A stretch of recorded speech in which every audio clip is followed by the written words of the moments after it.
दुनिया अग्रहण्य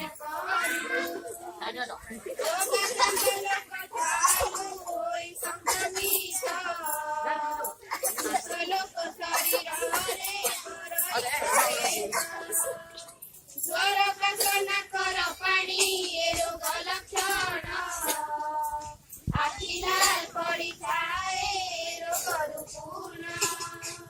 जर मन मिली मिलर लक्षण टिशुण ज्वर बंती आखि धरा होई थाए जान नसिका ग्रंथि फुलाई आंटू गंथि रोग कसं होऊन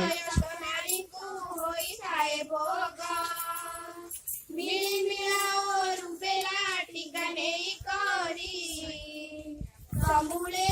रोगकु एबा दूर करी 9 मास रु 15 बरसर शिशु एही टीका नेबा सर्वे टीका केन्द्र